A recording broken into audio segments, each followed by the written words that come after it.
No comprendo el absurdo proteccionismo que le damos los fans del wrestling a los movimientos de este mismo.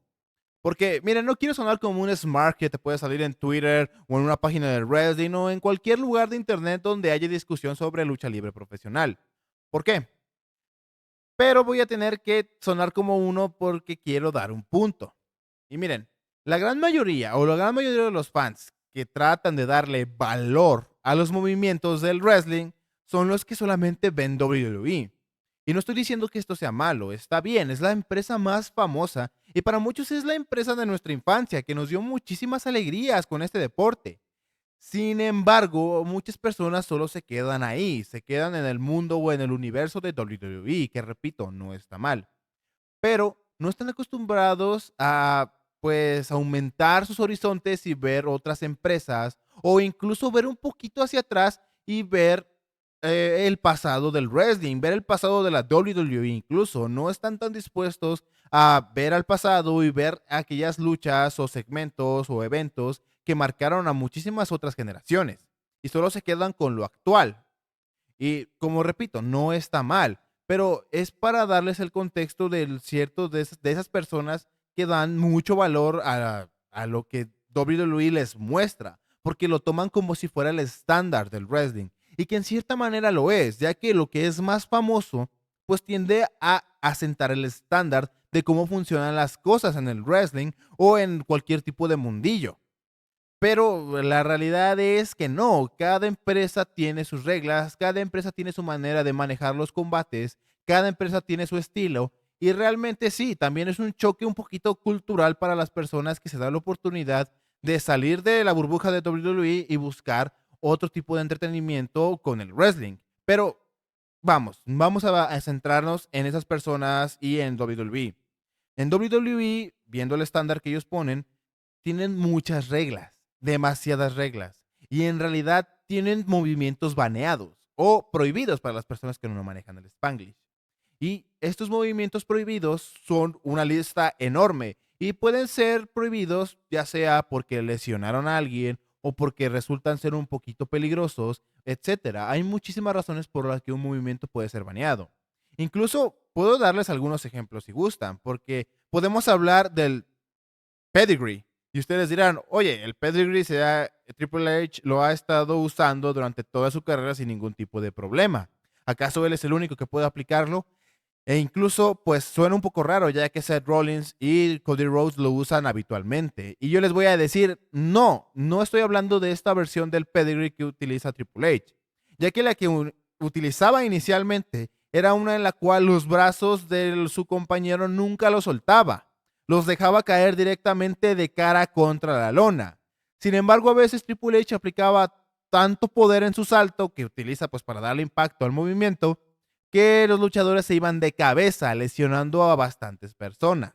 Por lo cual le dijeron, güey, cambia esa madre, o cambias esa madre, o búscate tu finisher, porque la neta está peligrosísimo ese. Y pues Triple H en Arizona se le activó la nariz, se le prendió y dijo, bueno, nada más voy a dejar caer y que se protejan ellos con sus manos a la hora de impactar contra la lona. Incluso, como les digo, si bien Triple H no es el único que puede utilizar el pedigree, hay personas que solamente ellos pueden utilizar ciertos movimientos en WWE, como es el caso de The Undertaker y Kane. ¿Por qué? Porque ellos eran los únicos que estaban permitidos de utilizar el pile driver o el Tombstone pile driver.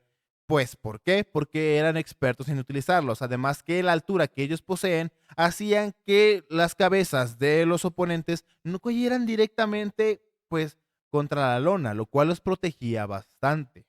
Y ejemplos así les puedo dar. Hay muchísimos movimientos que están prohibidos. El pile driver original está prohibido en WWE. Desde los años 2000 no se puede utilizar un pile driver, lo cual es bastante extraño y solo se usa en situaciones muy puntuales. Pero creo que ya entendieron el punto. WWE tiene su manera de trabajar, tiene su manera de ver el wrestling y tiene su manera, pues, de su filosofía de cómo se deben dar los combates, sobre todo porque ellos no quieren que se lesionen, porque al fin y al cabo los luchadores son su materia prima y quieren reducir el riesgo de lesiones lo más que se pueda.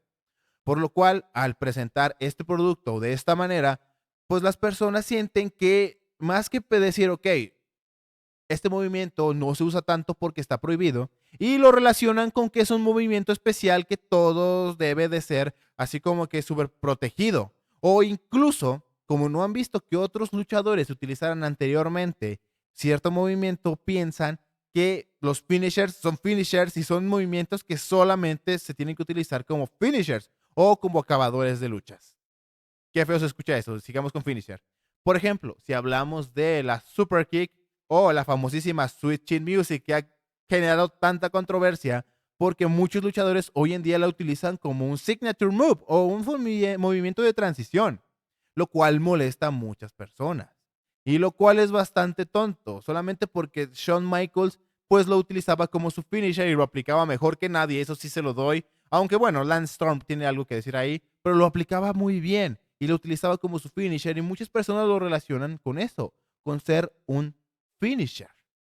Pero no es así. La verdad es que ni siquiera Shawn Michaels inventó la Switching Music, pero me estoy adelantando un poco. Por lo que sí, lo que les estoy diciendo, el punto es que si bien es cierto que hay movimientos que están prohibidos o no están prohibidos como tal porque solo se tienen que usar como finishers o como movimientos que son muy especiales, sino que están prohibidos o que realmente en la conciencia colectiva de los fanáticos solo son finishers, solo solamente son remates.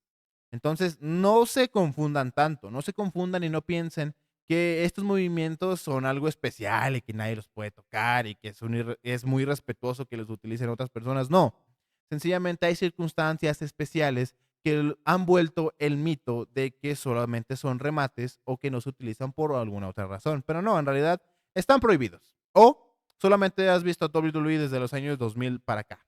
Entonces, hasta ahí vamos bien. Así que quisiera iniciar, de hecho, con la Super Kick o la Sweet Chin Music. Ah, es un movimiento que últimamente se ha dicho que se abusa bastante de él, que es un movimiento el cual lo están irrespetando y están irrespetando la figura de HBK porque muchos luchadores lo utilizan solamente como un movimiento de transición o ni siquiera eso, como un simple puñetazo. Lo cual, pues sí, a veces es un poquito raro y hay gente que sí abusa, como los Young Bucks, que utilizaban el concepto de la Super Kick Party para darle la madre a los luchadores con eso, porque a lo mejor no son tan buenos para lanzar puñetazos, o realmente esa era su marca y les funcionaba para vender merchandising. ¿No se les ocurrió eso? ¿Eh? Malditos Smarks. Pero sí, o sea, vamos a hablar de la Super Kick. ¿Saben quién inventó la Super Kick? Pues históricamente se supone que la Super Kick fue inventada por Gentleman Chris Adams, un luchador que más o menos estaba bastante bien posicionado en la NWA. Era un luchador y de hecho él entrenó a Steve Austin, él ayudó a entrenarlo bastante tiempo. Pero se supone que él inventó este movimiento, lo cual es una completa mentira. Chan, chan, chan. Y se dijo a su puta madre. Sí, es mentira que Chris Adams haya inventado este movimiento. Y para muchos sería una sorpresa para los que se supone que pues investigan un poquito más. Porque muchos piensan que Shawn Michaels inventó la Super Kick y no, la verdad están mal también. Y más mal, porque pues ya les dije, Gentleman Chris Adams lo inventó. Pero la realidad es que la Super Kick, o bueno, sí, la Super Kick era anteriormente llamada Trust Kick. Hoy en día tratan de separar estos dos movimientos, pero en realidad es que se le conocía como uno solo. La Trust Kick era la Super Kick, nada más. Y de hecho era un movimiento que ya se utilizaba desde antes, desde que los años en Japón, desde los años de 1970s, 80s, ya se utilizaba este movimiento. Y no era un movimiento que se utilizara como un finisher, no, era un movimiento de transición tan simple. La Trust Kick era un movimiento muy normal entre los luchadores japoneses, sobre todo los que eran más atléticos. Incluso podían ver a The Great Kabuki o podían ver a The Great Muta utilizando este tipo de movimientos. E incluso Lance Storm, pese a utilizarlo como un finisher en los años 90, la neta es que no se hizo tan famoso como si fuera Sweet Music de Shawn Michaels. Entonces, inventan Chris Adams inventa la Super Kick, pero en realidad no la inventó él. Él vio cómo se utilizaba en Japón, se la trajo a Estados Unidos a mitad de los años 80 y él la llamó Super Kick. Sí, Él hizo que las personas conocieran o hizo famoso ese movimiento, la thrust kick, como la super kick. Él inventó el nombre, eso sí, él inventó el nombre del movimiento, mas no inventó la ejecución del movimiento. Y sí, era su finisher, pero les voy a decir algo. Vemos a Shawn Michaels, que es el ejemplo más famoso de este movimiento y es el que más defienden de que él utilizaba la super kick como su movimiento final. ¿Cómo pueden irrespetarlo? Pues cómo se quedarían si les dijera que Shawn Michaels mismo irrespetaba este movimiento, porque él al inicio, sobre todo cuando estaba junto con The Rockers, él no utilizaba este como su finisher, era un movimiento de transición. ¿Cómo se les quedó el ojo, cabrones? Putos, ¿eh?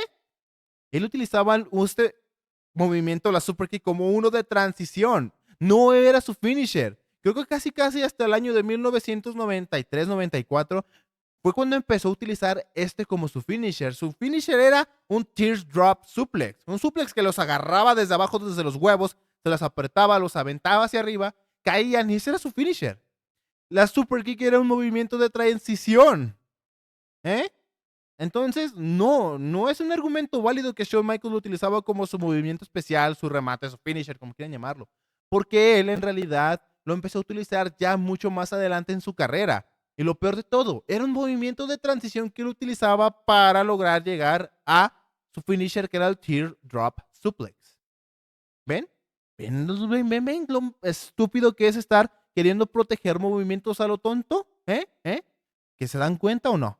Díganme, vergas, díganme, putos, dime, verga, O sea, es que me pongo un poco intenso, pero es que yo he empezado a ver mucho más bien no he empezado, desde que empecé a ver mucho de otras empresas e incluso viendo un poquito hacia atrás de la misma WWE cuando era la WWF, pude ver que muchos movimientos que nosotros decimos es que son movimientos especiales, remates, solamente eran movimientos de transición muchas veces. Y pues eso es algo bastante curioso, ¿saben? Porque yo al ver a Shawn Michaels en algunas luchas y ver cómo pateaba a alguien, aplicaba la Switch Music, la Super Kick, y no cubría, y en realidad muchos soportaban pues de esa patada y yo decía, no mames, ¿qué está pasando? Pero después me daba cuenta que solamente pasaba al Teardrop Suplex, se acababa el combate y ya. Entonces era un poquito choqueante, sí, pero ahí está el punto. No podemos decir que la Super Kick siempre ha sido un movimiento súper venerado porque en realidad no lo es. No es un movimiento tan venerado. En realidad es un movimiento que, como muchos otros, nació siendo una invención de alguien o alguien lo vio en otro lado del mundo que tenían el wrestling un poquito más desarrollado y decidió traerlo a Estados Unidos. Se hizo muy famoso. ¿Y qué pasó? Pues que sencillamente las personas lo tomaron como que le dieron un estándar y de ahí no lo bajan y por eso pelean tanto porque no se abuse de un movimiento tan sagrado que no es para nada sagrado. E incluso si pasamos a otro que en realidad es un movimiento muy peligroso, que son los pile driver que ya los hemos estado hablando. Y aquí ustedes me pueden decir, oye, no mames, o sea, te están estrellando de maceta contra la lona, que es sencillamente un foamy chiquito así, una tabla de madera y un chingo de metal que sostiene el ring. O sea, a huevo debe de ser un movimiento de, ¿cómo se llama? Un finisher, algo que acabe los combates. Y yo te diría, sí, tiene bastante lógica, pero si nos vamos a la lógica, pues muchas cosas del wrestling pues no funcionarían. Entonces recuerden que para uno poder disfrutar del wrestling tiene que apagar pues esa creencia de lo absurdo, más bien tiene que encender esa creencia de lo absurdo para poder disfrutarlo bien. Entonces, ¿qué es lo que sucede? La pile driver. Miren, la pile driver es un movimiento muy popular. Sin embargo, fue un movimiento que se inventó por Vin Longson más o menos en los años de 1950, en los años de los territorios de la NWA. Se quedaron un poquito con el ojo cuadrado de mi información, ¿verdad? Pues véanlo, Google. Google está ahí. Él inventó la primera versión o la clásica versión de la pile driver, que es pones la cabeza de tu oponente debajo de tus piernas y lo levantas por medio del pecho y lo dejas caer contra la lona. Un golpe directo, un movimiento simple, pero muy visualmente sorprendente y muy efectivo, la verdad. Sin embargo, déjenme decirles que no es un movimiento así que tú digas que siempre fue utilizado como un finisher. Claro, hay personas que lo utilizaban como finisher, como puede ser Jerry de King Lawler, quien lo utilizaba como su movimiento final. Pero había muchísimos otros que lo utilizaban como un movimiento de transición, como lo puede ser el poderosísimo Ric Flair. Sí, la pile driver era un movimiento de transición para muchos wrestlers. Por ejemplo, si nos vamos a otro ejemplo de alguien que es muy respetado porque no abusaba de los movimientos en el wrestling, que es Bret Hart. Bret Hart se ha quejado mucho de que los luchadores hoy en día abusan de los movimientos. No solo abusan de movimientos de los finishers, sino que en general abusan de todo. Utilizan tantos movimientos de tanta complejidad que realmente se pierde como esa esencia de que estás presenciando una pelea real. Te estás presenciando dos personas competir para ver quién es el mejor y quién puede dejar tendido a su oponente. Sin embargo, todos conocemos el finisher de Bret Hart, el cual es el sharpshooter. Y ustedes dirán, bueno, ¿qué tiene que ver eso con que estemos hablando ahorita de los pile drivers? Porque el buen Bret Hart utilizaba una pile driver clásica como su finisher. No, lo utilizaba como un movimiento de transición. Sí, Bret Hart no veneraba un super movimiento como una pile driver. ¿Ah? Entonces, vean cómo está el asunto. La pile driver fue inventada en los años de 1950, pero muy pocos luchadores la utilizaban como su finisher. En realidad era un movimiento muy común en el wrestling. ¿Por qué? Porque prácticamente se utilizaba como un movimiento de desesperación, de cuando te están dominando tanto durante el combate que utilizas esa pile driver para darle un golpe certero a tu oponente y así tener ventaja y recuperarte un poco durante la lucha y así ahora tú tomar el control. Pero esa era la función del pile driver, no era para cerrar luchas. Como les digo, había quienes sí lo utilizaban como tal. De hecho, Jerry Lawler le aplicó varias veces a Andy Kaufman, un comediante, pues una pile driver y lo mandó al hospital, porque era su finisher y así lo venden. De hecho, en México, aquí en México, en la lucha libre mexicana, pues ni modo que el estadounidense, ¿da, güey? Aquí en México el pile driver sí es muy venerado. O sea, es muy protegido el movimiento. Pocas veces vas a ver un pile driver en una lucha en México, o al menos uno clásico, un tombstone o un pile driver clásico. ¿Por qué? Porque de hecho aquí, si te aplican un pile driver prácticamente en kayfabe, obviamente dentro de la ficción, te están mandando al hospital. Sí, de verdad. Te mandan en camilla, devuelto a los vestidores y se supone que te causaron un daño tan grave que te mandan al hospital. Aquí en México, aquí sí se las valgo. Aquí siempre el pile driver ha sido un movimiento que incluso te descalifican si lo aplicas. Sí, de verdad, aquí en México si aplicas un pile driver durante una lucha, te descalifican automáticamente. ¿Por qué? Porque es algo prohibido.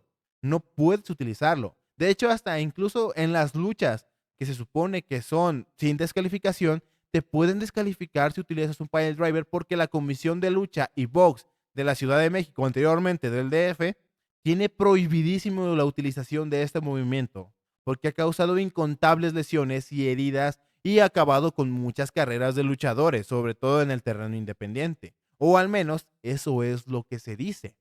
Por lo que sí, en México te la valgo. Si en México tú me dices, no, es que el pile driver está prohibidísimo porque pues en México así es, sí, aquí sí te la valgo, pero en Estados Unidos y en Japón incluso no lo es. En Japón es un movimiento que tal vez no se utilice demasiado, pero cuando se utiliza no es tan sorprendente como unas personas pueden pensar, ya que se han inventado cientos y cientos y cientos de variedades de pile driver allá. Muchísimos, muchísimos tipos de pile drivers se han inventado. Y realmente ya para ese punto creo que hasta ellos dicen, bueno, pues un movimiento más, ¿qué será? Sí. Tienes que inventarte alguna variedad muy, muy vistosa para que de verdad lo puedes utilizar como tu finisher. Por lo que para que vean, Ric Flair no lo utilizaba como alguien, como un finisher. Bret Hart tampoco lo utilizaba como tal. Incluso muchos luchadores durante la New Generation Era e incluso la Golden Era de la WWF utilizaban este movimiento solamente como algo transitorio. Entonces, para que vean, si bien es cierto que es un movimiento muy peligroso y que se le tiene mucho respeto respecto a la peligrosidad de que si se aplica mal puedes causarle un gran daño a tu compañero o tu oponente, pues la neta es que no es algo así que tú digas, ay, es que nunca todos, no es algo así que te digas, ay, todos los luchadores ven un pile driver y luego te van a cagotear por haberte salido de la cuenta de dos, porque no es así. No es así. Ni siquiera en las veces que otros luchadores lo han utilizado en WWE después de los años 2000, por ejemplo, CM Punk lo utilizó en el año de 2013 contra John Cena en un episodio de Raw. No acabó la lucha con eso. En realidad, CM Punk perdió esa lucha. John Cena se levantó al 2.9999999. Entonces, para que vean, o sea, darle tanto proteccionismo a un movimiento es absurdo. E incluso si hablamos del Tombstone Pile Driver, que es la variante más famosa, popularizada por el buen Undertaker y Kane, tampoco es tan protegida, o al menos no lo fue anteriormente. ¿Saben por qué? Porque de hecho, Dynamite Kid de British Bulldog lo utilizaban como movimiento transitorio. En Japón, no se diga, también es un movimiento de transición. Si ven muchos combates de los años 90 en Japón, sobre todo de All Japan Pro Wrestling y New Japan Pro Wrestling, pueden ver, e incluso War, Wrestling Revolution, algo así se llama esa compañía, pero lo conoceremos como War, en esos lugares, la Tombstone Pile Driver en un movimiento que se utilizaba como algo transitorio. ¿Sí me entienden? Solamente en las ocasiones en las cuales se aplicaba desde la segunda cuerda o desde la tercera cuerda era cuando se utilizaba como un finisher. De hecho, si hablamos de Pegasus Kid, era uno de esos movimientos finales, una pile driver desde la segunda cuerda. Pero, como les digo, segunda cuerda. Ya un madrazo desde esa altura de pura cabeza, pues ahí si dices, no mames, ya estás exagerando si logras, pues, levantarte de eso, ¿sabes? Eres Superman, güey. Pero, o sea, ¿ven a lo que me refiero? El Tombstone Pile Driver no es algo así que tú digas, uy, qué proteccionismo estoy, o sea, no manches, si alguien la aplica, a huevo te voy a decir que te quedes allá abajo porque WWE dice que así debe de ser, o porque The Undertaker debe de ser. Incluso, si buscan videos por ahí, podrán ver a Andre the Giant utilizando el Tombstone Pile Driver y ni siquiera como su finisher. O sea, vean cómo está la cosa. El Thompson Pile Driver o el Pile Driver nunca ha sido un movimiento venerado o un movimiento súper protegido.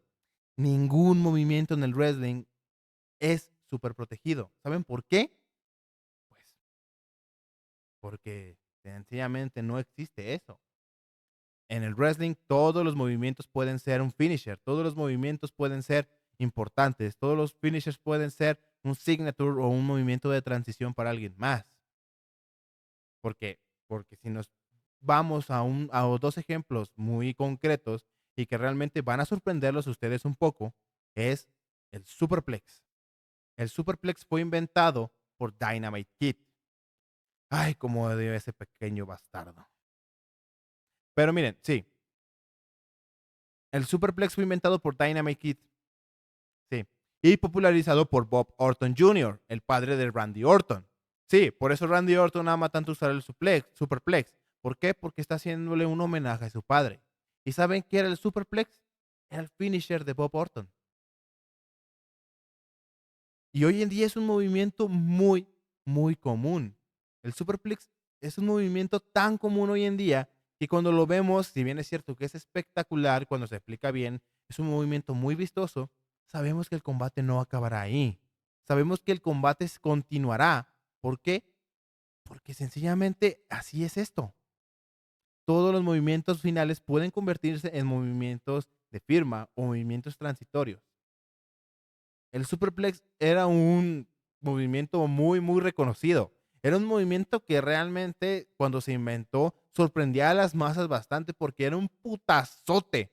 O al menos así se ve, un putazote. Y créanme, sí es un putazote porque a pesar de que aparece que los rings no son tan altos, realmente son muy grandes, son muy altos. Y caer desde esa altura, vaya que duele. Entonces, para que vean, el Superplex era un movimiento final, un movimiento final de un luchador que muchos otros utilizaron también, pero rápidamente se convirtió en un movimiento de transición. ¿Mm? E incluso, si nos vamos a otro, el DDT. Sí, ese movimiento que utilizan muchos luchadores como movimiento simple, incluso que se está perdiendo hoy en día por no ser un movimiento tan espectacular y se están utilizando variantes un poquito más peligrosas pero más vistosas, aún así no son finishers. Pero Jake the Snake Roberts inventó este movimiento por ahí de los años 80, 70, debido a que estaba pues haciéndole un front face lock a uno de sus contrincantes, terminó resbalándose y terminó haciendo que se cayera de cara contra la lona, creando un movimiento súper popular durante muchísimo tiempo. Un movimiento muy usado en el wrestling, que es el DDT. Un simple DDT era un finisher. No sé, imagínense. Un DDT era un finisher que devastó a muchísimos luchadores, incluso entre ellos al mismísimo Hulk Hogan, Randy Savage, The Ultimate Warrior. Muchísimos luchadores cayeron ante el DDT. Un simple DDT que hoy en día lo vemos y sabemos que es un movimiento que no va a acabar la lucha y que realmente no es un movimiento que va a definir compases del combate. No va a ser un movimiento que va a hacer que recuperes el control. No es un movimiento que tú digas, vaya, con eso ya va a terminar el combate o le causó un gran daño. No. Sencillamente se ve como un movimiento de esos que utilizas cuando estás dominando y quieres seguir dañando a tu oponente, pero no sabes cómo. ¿Sí entienden por dónde va la cosa? ¿Sí ven por dónde va la cosa, perros? El asunto es que el DDT tampoco es un movimiento final, que está en la misma situación que cualquier otro movimiento en el wrestling. Incluso si nos vamos a un ejemplo muy concreto, Matt Riddle, cuando empezó a molestar a Goldberg en redes sociales, comenzó a utilizar sus movimientos. Comenzó a utilizar la Spear y comenzó a utilizar el Jackhammer. ¿Y qué pasó? No eran movimientos con los cuales él acabara combates. Eran movimientos potentes, sí, pero no eran movimientos que utilizara para terminar sus combates. E incluso Velveteen Dream utilizaba el Jackhammer y tampoco acababa sus combates con él. Lo que es más, el codazo de Randy Savage es un movimiento realmente vistoso y también era un finisher. ¿Y saben qué? CM Punk lo empezó a utilizar y tampoco acababa sus luchas con él. Rara a la vez. Creo que solamente acabó una lucha contra Mark Henry, pero pues a él no le puede aplicar un Anaconda Vice o un GTS. Así que acabó con un Flying Elbow Drop, pero con una silla, dándole más potencia al movimiento. Pero, o sea, creo que comprenden por dónde va la cosa. Creo que ya dejé el punto claro. Ningún movimiento es sagrado. Ningún movimiento es, ay, es que este movimiento, no, no. Si bien existe una tradición entre los wrestlers de, si tú quieres empezar a utilizar un movimiento que yo volví famoso o que yo inventé, tienes que pedirme permiso. Eso sí existe. Ustedes dicen, ¿neta? ¿Se piden permiso entre ellos? Sí, se piden permiso entre ellos. Más que ser una obligación o que ellos tengan derechos de uso sobre ellos por patente y todo ese tipo de cosas, no, no crean, no va por ahí la cosa. Solamente es por algo de tradición, por algo de ser gentil, de ser educado, de decir, oye, tu movimiento me gusta, quisiera hacerte homenaje y utilizarlo en mi arsenal de movimientos. Eso sí se hace y realmente creo que es un gesto bastante bonito por parte de los wrestlers, ya que denota un gran profesionalismo y respeto entre ellos, de que sí, es cierto, tal vez no lo voy a utilizar como mi movimiento final, como tú lo hacías, pero al menos quiero que la gente recuerde este movimiento, que se siga utilizando, que pase de generación en generación y que se mantenga vivo. Eso es muy bonito y eso está bien, eso está muy chido. Ese es el respeto que se le tiene a los movimientos en el wrestling, que los luchadores piden permiso para la utilización de ciertos movimientos. ¿Por qué? Porque está bien y es bonito. Es algo gentil, es algo de buena educación.